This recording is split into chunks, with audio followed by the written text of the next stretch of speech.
आप सभी लोगों को प्रणाम करता हूं। बुंदेलखंड नवनिर्माण के सारे पदाधिकारियों को मैं बहुत बहुत बधाई देता हूं। आपने हरिओम पवार जी को बुलाया। कहने में बहुत सरल है कि हरिओम पवार जी इस मंच पर हैं, लेकिन मित्रों ये सच है कि जिनको बैठकर देश के कई प्रधानमंत्री नीचे बैठकर सुनते हों, वो आज आपके बुलावे पर आए हैं। ये कवि सम्मेलन आज देश का सबसे बड़ा कवि सम्मेलन है। एक बार दोनों हाथ उठा के उनके सम्मान में आप ताली बजा दीजिए। मैं बधाई देता हूं विनय तिवारी जी को, जो ने इतना बड़ा मंच सजाया। मैं बधाई अपने कुछ छोटे भाइयों को देना चाहता हूं, हमारे रानू खरे जी, विनय निगम जी, वैभव निगम जी, किशन निगम जी, हमारे अमन निगम जी, अंकित निगम जी, हमारे भाई मानवेंद्र सिंह जी। हेमंत भैया जी, ये निगम है कि नगर निगम है? निगम ही निगम मतलब नहीं, नगर निगम नहीं है, नगर पंचायत है। सभी लोगों को मैं बधाई देता हूं। आपने जो जैसे ही मेरी एंट्री हुई बुंदेलखंड में, हमारे छोटे भाइयों ने इतना प्यार दिया, मुझे बहुत अच्छा लगा। हमारा छोटा भाई पंकज जी बहुत अच्छा संचालन कर रहा है, बीच में मुझको छेड़ भी रहा है। इसको मैं 10 बार बता चुका हूं कि मैं कानपुर से आया हूं, मुझको छेड़ने की बिल्कुल बेटा कोशिश मत करो। कानपुर वालों को जो छेड़ते हैं तो कानपुर वाले ये भी नहीं देखते हैं कि सामने पुलिस है कि दरोगा है, भले ही वो अंतिम संस्कार में क्यों ना चला जाए। तो बिल्कुल, और मैं सबका जवाब भी नहीं दे सकता हूं नेताजी। हमारे पिताजी ने घर से चलते समय कहा था, बेटा हर आदमी का जवाब मत दिया करो। मैंने तो एक लघु कथा में पढ़ा, सर एक बार एक गधे की एक चीते से लड़ाई हो गई। लड़ाई केवल इस बात पे हो गई, गधे ने कहा जो ये घास है ये हरी होती है।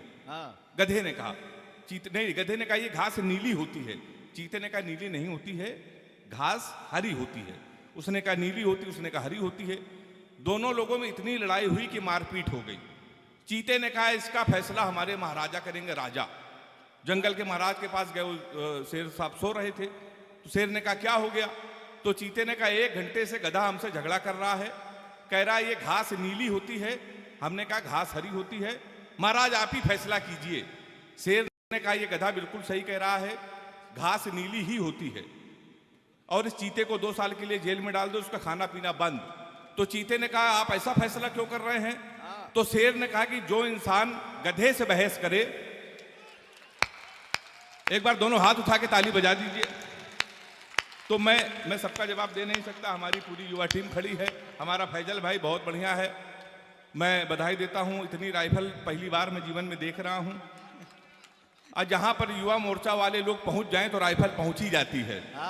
तो मैं प्रणाम करता हूं। सही बता रहा हूं मैं आपको सर, मैं कानपुर में, ये बीच में बहुत बोल रहे हैं, ये आदमी कल से पागल हो गया है। हेमंत भैया, अखिलेश द्विवेदी, ये भी राइफल है सामने। अरे भैया ये भी राइफल है क्या? अखिलेश द्विवेदी जी छेड़ रहे हैं, बीच में बोले जा रही है कल से पागल हो गया है। जब से इंडिया टीम हारी है इस आदमी को नींद नहीं आ रहा है। 3 बार ये हमसे पूछे कि इंडिया क्यों हार गई, इंडिया क्यों हार गई।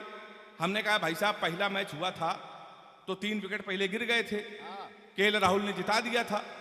केएल राहुल के चक्कर में पहला मैच हारी थी और अंतिम मैच राहुल के चक्कर में भी हार गई। पहला जीती राहुल के चक्कर में, दूसरा राहुल के चक्कर में हार गई। तो उन्होंने कहा ऐसा क्या है, अगर टिप्पणी में मजा आ जाए तो दोनों हाथ उठा के मेरा समर्थन करना। कहने लगे ऐसा क्या है कि जब तो पहला मैच हुआ था तो राहुल की वजह से इंडिया जीती, बड़े मैच में हार गई।